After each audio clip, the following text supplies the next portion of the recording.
আজকে আমরা এমন একজনকে পেয়েছি যার পরিচয় কি দেব।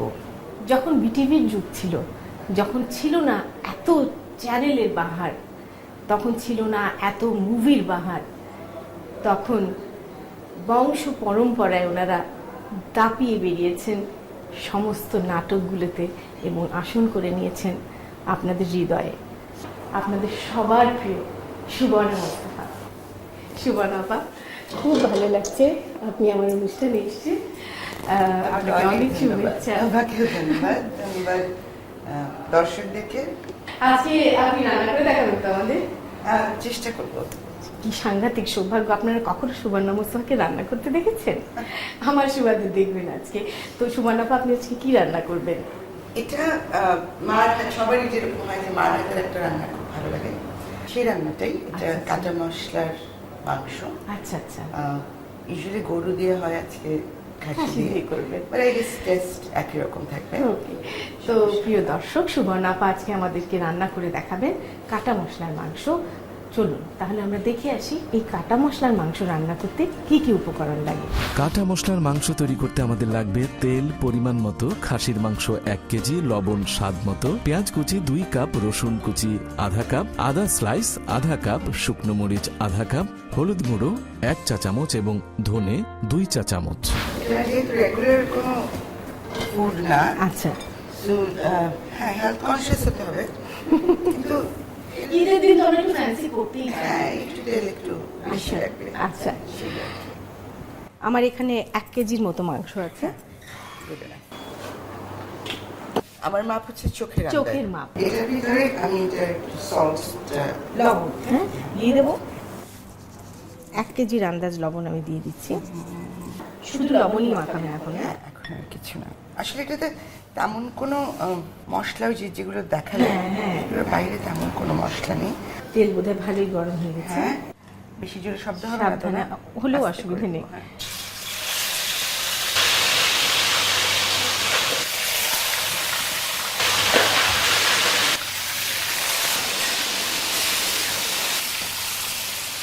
এখন যেটা করতে হবে, জালটা হালকা কমিয়ে আমি একটু ঢাকা দিলাম। ঢাকা দিয়ে কি মাংসটা মজে আসবে? পানিটা বের হবে, ও ডিহাইড্রেট করবে নিজেকে। আচ্ছা, তো কতক্ষণ নাগাদ আমরা এটাকে রাখবো? মিনিট 10? হ্যাঁ, আচ্ছা 10-15 মিনিট, ডিপেন্ড করবে মাংসটা কতটা ফ্রেশ তারপরে। আচ্ছা আচ্ছা।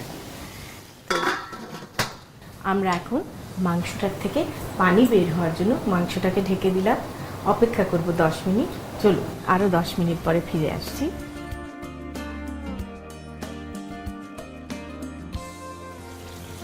দেখেছো? বাহ, প্রচুর পানি বেরিয়ে গেছে। ও কি হচ্ছে, এখন পানিটা বেরিয়ে যেমন নিজেকে ডিহাইড্রেট করছে। হ্যাঁ। আর মাংস যদি ভালো হয় তাহলে এটা দিয়ে আবার রান্নাটা হয়ে যাবে। আচ্ছা, পানি মাংসের পানিতেই মাংস সিদ্ধ। হ্যাঁ, তখন আবার নিজেকে রিহাইড্রেট করবে। আচ্ছা আচ্ছা আচ্ছা। এটা নিয়ে নেবে। এখন কাঁচা পেঁয়াজ পেঁয়াজ, এটা তুমি মাপ বলে দাও। হ্যাঁ হ্যাঁ হ্যাঁ, এইভাবে চাক চাক করে কেটে নিলে আলটিমেটলি পেঁয়াজগুলো কিন্তু একদম গলে যাবে, তাই না? হ্যাঁ, গ্রেভি, এইটাই গ্রেভিটা হবে। আচ্ছা, প্রায় 2 কাপের মতো পেঁয়াজ চাক চাক করে কেটে আমরা ভাজা খুলে রেখেছি। আচ্ছা, আমরা একটা জিনিস ভুলে যাচ্ছি, সেটা হচ্ছে কিছু আস্ত ধনে। আচ্ছা, একটা পুটলির মধ্যে বেঁধে দিতে হবে না, একটা ন্যাকড়ার পুটলিতে। এবার দিচ্ছেন রসুন। রসুন কুচি আমরা 1/2 কাপ নিয়েছি।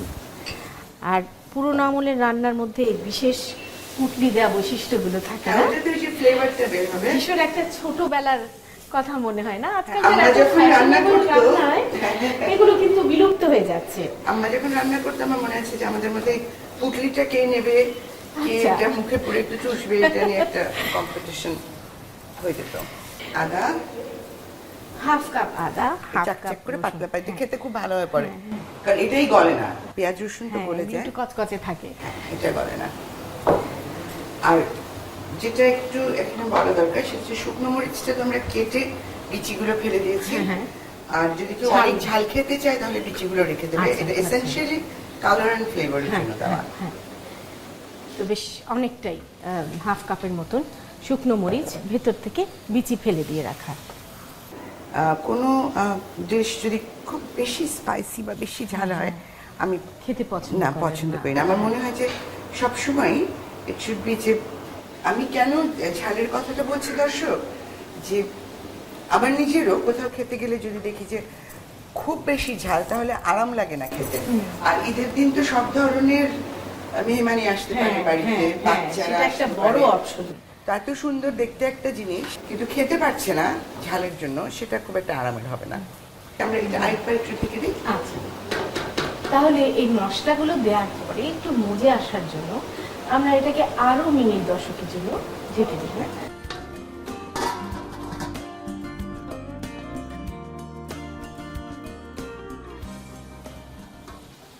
কি মনে হচ্ছে? দারুণ, আমার একেবারে ছোটবেলার কথা মনে হচ্ছে। কোরবানির এত গোশ রাখার জন্য মারা কত কি বড় বড় হাঁড়িতে, বড় বড় টুকরো করে। হ্যাঁ বড় বড় পিস করে এই কাটা মশলা দিয়ে গোশ রান্না করে তারপরে ঘরের মাঝখানে ফ্যানের নিচে শুকাবে, মানে ঠান্ডা হতে দিত এবং সারা ঘর এই গন্ধে ভরে যেত এবং একদম মনে দিয়ে আমাদের সেই রান্নার গন্ধটা আমি পাচ্ছি এখন। তোমার সে ছোটবেলার স্মৃতি মনে পড়ছে? ভীষণ ভীষণ। এটার ভিতরে আমরা একটু এরকম কালারের জন্য আচ্ছা, একটু হলুদ আমরা ছিটিয়ে দিচ্ছি, ছিটিয়ে দিই পরে। অল্প না? হ্যাঁ, তুমি আন্দাজ করে দাও। আমি যে কোনো রান্নাই অনেক চড়া আছে করি না। হ্যাঁ, স্লো হিটিং এর রান্না সবসময় মানে খাবারের স্বাদটা ময়েসটা ধরে রাখে। সুন্দর ইনট্যাক্ট ধরে রাখে। অনেকে আমি জানি যে একটু বাটা ধনে দেন বা একটু পুরো ধনে পেস্ট করে দেন, তার চাইতে মনে হয় এই এই ফ্লেভারটা ফ্লেভারটা অনেক বেশি থাকে। ওটাও ভালোই খেতে ওটা।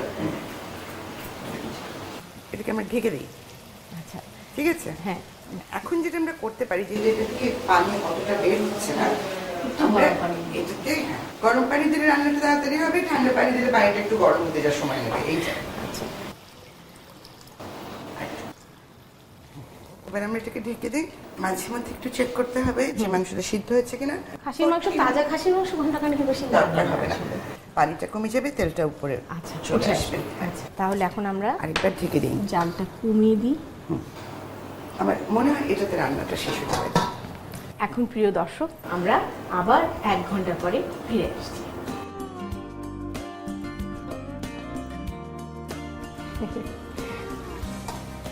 বাহ, একেবারে তেল তেল উপরে উঠে দারুণ না, হয়ে গেছে। হয়ে গেছে। কারণ আমি চাই না যে এটা একদমই নরম হয়ে যাক। আচ্ছা, মানে খুলে খুলে আসার মতো না, একটু না। চাঙ্কি থাকবে।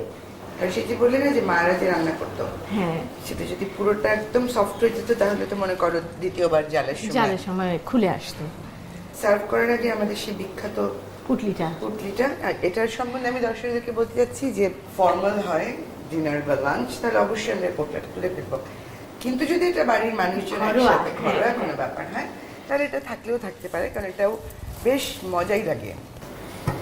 তাহলে আমরা ফর্মালি দর্শকদের জন্য বিশেষ পুটলিটা উঠিয়ে রেখে দিই, অপশনাল।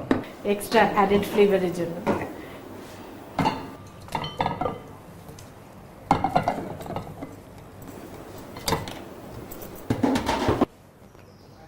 প্রিয় দর্শক, আপনাদের সৌভাগ্য, আজকে আপনারা সুবর্ণা আপার রান্না দেখলেন। তৈরি হয়ে গেল সুবর্ণা আপার কাটা মশলার মাংস। আপনাদের সবার সুবিধার জন্য চলুন এটার প্রণালীটা আরেকবার দেখে আসি। প্রথমে খাসির মাংসে লবণ মেখে নিন। এবার কড়াইয়ের গরম তেলে খাসির মাংস 10-15 মিনিট ভেজে নিন। এরপর এতে পেঁয়াজ কুচি, রসুন কুচি, আদা স্লাইস ও বিচি ছড়ানো শুকনো মরিচ দিয়ে ঢাকনা দিয়ে ঢেকে 10 মিনিট জাল দিন। এরপর এতে হলুদ গুঁড়ো, পুটুলিতে বাঁধা ধনে ও পানি দিয়ে ঢাকনা দিয়ে ঢেকে 1 ঘন্টা জাল দিন। এবার পুটলিতে বাঁধা ধনে তুলে রেখে পাত্রে ঢেলে পরিবেশন করুন কাটা মশলার মাংস। আমি একটু সার্ভ করি আপনাকে। আর আমি তো দেখছি আর ভাবছি কখন খাবো সুবর্ণা আপার রান্না করা মাংস। আমি একটা টেস্ট করি, ছোটবেলার টেস্ট। লবণ ঠিক আছে কিনা। হ্যাঁ হ্যাঁ, ও আরেকটা কথা বলে মাংসটার ব্যাপারে বলা দরকার, সেটা হচ্ছে যে নামাবার আগে একটু লবণটা চেখে নেওয়া দরকার। হ্যাঁ হ্যাঁ, যদি সেটা তো যে কোনো রান্নারই বৈশিষ্ট্য।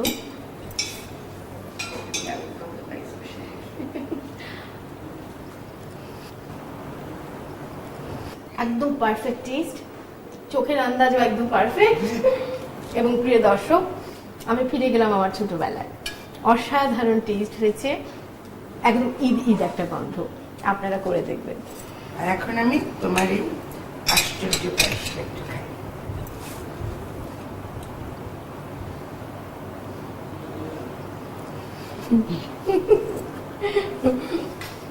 আশ্চর্যই বটে, ব্রিলিয়েন্ট। সুবর্ণাপা, আপনি আজকে আমাদেরকে সময় করে এসে সময় দিয়েছেন, আমরা ভীষণ ভীষণ আনন্দিত এবং আপনাকে অনেক অনেক ধন্যবাদ।